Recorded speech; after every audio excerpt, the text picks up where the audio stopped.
ઉપલેટાના મામલતદાર આગેવાનો સાથે અમાનવીય વર્તન કરતા હોવાની ફરિયાદ ઉઠી છે, ત્યારે તેમની સામે પગલાં લેવા કોંગ્રેસ દ્વારા માંગ કરાઈ છે।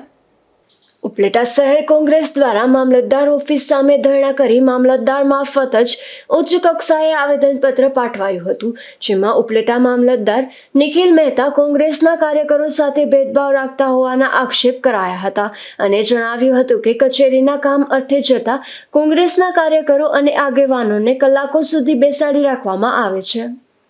કૃષ્ણકાંત ચોટાઈ, શહેર કોંગ્રેસ પ્રમુખ, ઉપલેટા તાલુકાના મામલતદાર તરીકે મહેતા સાહેબે 1 મહિના પહેલા ચાર્જ સંભાળ્યો પછી ક્યાંક ને ક્યાંક વિવાદમાં અવતાર્યો છે અને આ વિવાદની ફરિયાદો કોંગ્રેસ પાસે છેલ્લા 1 મહિના ત્યાં એક કે બીજા રૂપે અમારી પાસે આવતી હતી।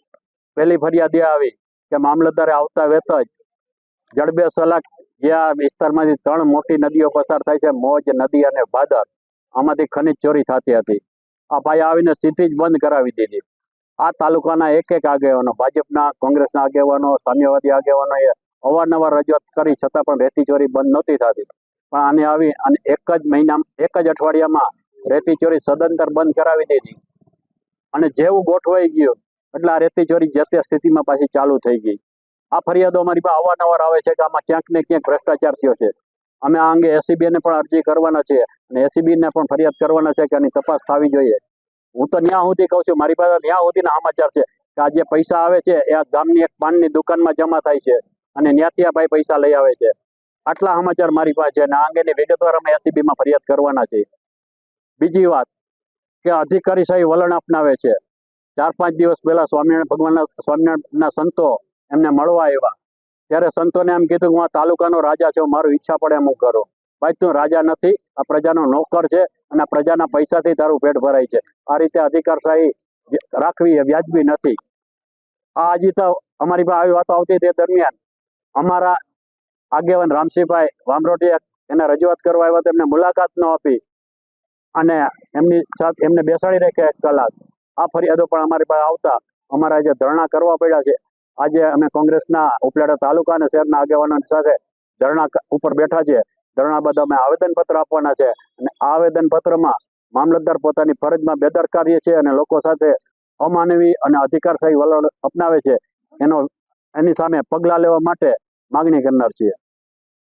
આજથી 3 દિવસ પહેલા હું મામલતદારશ્રીને મારા ગામનું તળાવ તૂટી ગયેલ એ સંદર્ભે રજૂઆત કરવા આવેલ અને મામલતદારશ્રીએ મને પટાડાવાળાએ કીધું કે ચિઠ્ઠી લખ્યા વગર મામલતદારશ્રીને મળાતું નથી, એટલે મેં ચિઠ્ઠી લખીને મામલતદારશ્રીને મોકલી અને મામલતદારશ્રીએ મને 1 કલાક બહાર બેસાડી રાખેલ અને મને બોલાવેલ નહીં।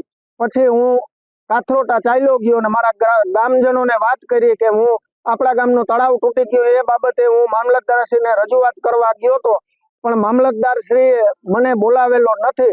એટલે ગ્રામજનોએ મને એવું કીધેલ કે કંઈ વાંધો નહીં, તો આપણે ધરણા ઉપર બેસવું છે।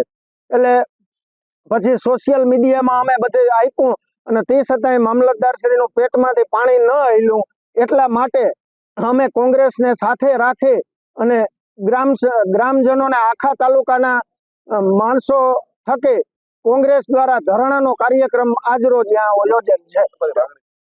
અમારી માંગણી મારા ગામનો તળાવ 19 સાથે જે 19 વરસાદ થયેલ હતો એમાં તૂટી ગયેલ હતું એ તળાવ બનાવવાની માંગણી છે અમારી।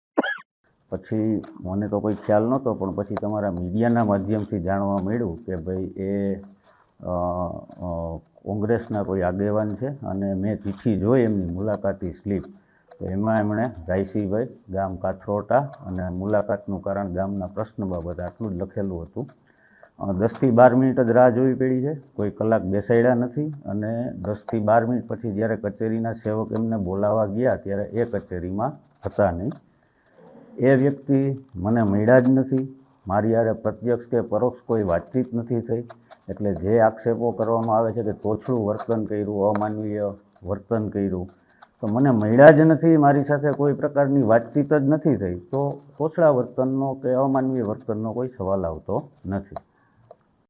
જોકે ઉપલેટા મામલતદાર દ્વારા જણાવવામાં આવ્યું હતું કે તે લોકોને 10 થી 15 મિનિટ જ બેસાડવામાં આવ્યા હતા, પરંતુ બોલાવવા ગયા તે પહેલા તો તે ચાલ્યા ગયા હતા।